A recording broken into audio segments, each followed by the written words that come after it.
Knox is a bit of a gem of a brand. They make some very well considered, very safe clothing that retains some nice style to it as well, and it's nice and subtle, it's not too in your face. And the same is true of the gloves I've got with me here. So these are the Hadleigh gloves from Knox. They came out originally as a ladies glove. They have revamped them and obviously brought out a male version.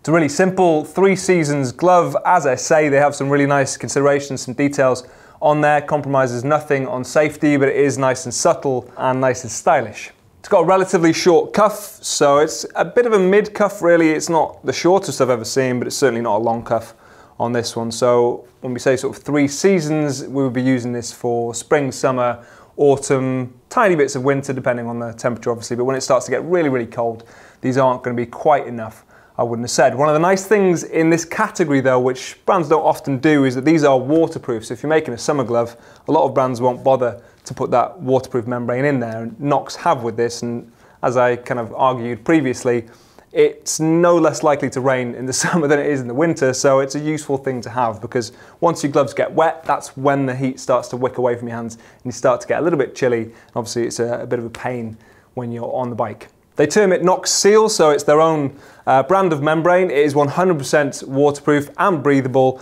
and when Knox says their stuff is waterproof, they're one of the brands that you really can trust with that. When they say it's 100% waterproof, it is 100% waterproof. For the materials, they've used aniline cowhide leather for the majority of it at least. It's 0.8 millimeters thick.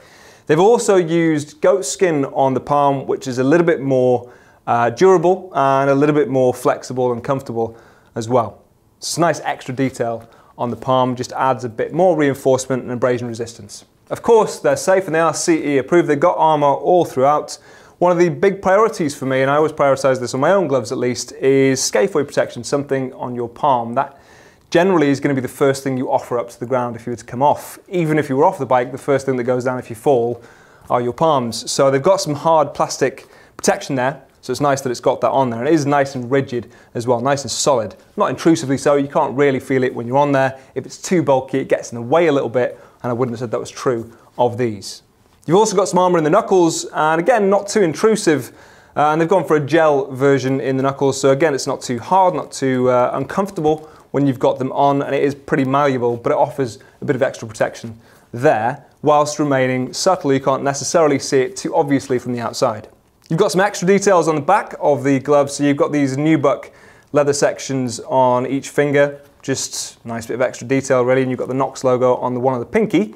And if you flip them over, you can see that you've actually got something for your touchscreen on your index, your middle finger, and your thumb. So you've got some options as to how you like to operate your screen as you're out and about, but it means that you don't have to take off the glove, which is really useful. And a lot of brands are coming in line with that nowadays. Trying to get into the glove, you open it via the Velcro strap, and they've got their lift lock system, which is unique to Knox, and it works really, really well. We like this a lot, all of us here.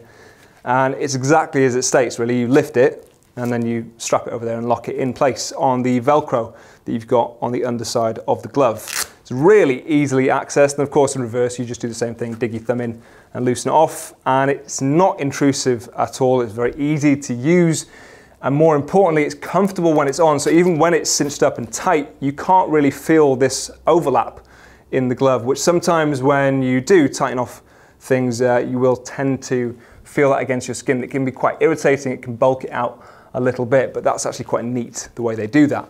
You've got a choice there whether you want to put that over the top of your jacket. With these being waterproof, you might want to do that to keep the water out, or they're slim enough and small enough that you can fit that under most jackets pretty easily. Now they're not the thinnest glove I've ever tried on, they aren't thick either, they are somewhere in between. Gloves are a very particular thing, especially when it comes to fit. Some people almost want to feel like they've got no gloves on at all, and some people don't mind it being a little bit heftier and bulkier. I think I fall more in that camp. If it's going to save me, I'll put up with it being a little bit bigger, but I do still want that nice connection and for it to feel relatively thin and comfortable, so you've got some good dexterity and you're quite tactile when you're on the bars. I'd say these find a middle ground with that, so they have a bit of extra weight to them, they're not cumbersome, they're not bulky, they fit pretty well and actually pretty true to size. I would say from my experience specifically here, I would go up maybe a half size. I'm generally a 9, they're listed between small and XXL. I've got the large on here, so I can't actually try the medium on, or at least I tried it and it was a bit too tight for me. So large was the smallest I could go down to, but it feels pretty nice and snug there. There isn't any extra bulk at the fingertips, so you can use your switchgear pretty easily. The only area that it's got a little bit of resistance there is in between my thumb and my index finger, a tiny bit, but certainly nothing too dramatic. And I would say that that is probably my size. And I've checked the size guide, obviously we've got it on the website. If you're at all unsure, we do update that if we find anything new out about the product later down the line. And we've got reviews on there as well, so other people will give you feedback as we go. But certainly a very comfortable glove straight away, and obviously the longer you own it, it will start to stretch and become a little bit more comfortable on your hand. So these are coming in at £129.98 on the website. You can follow the link in the description if you want to check them out. If you've got any questions, comments, drop them down below. We will get back to you as soon as we possibly can. And obviously for more of the world's finest riding gear, stay tuned to Urban Rider. Thank you.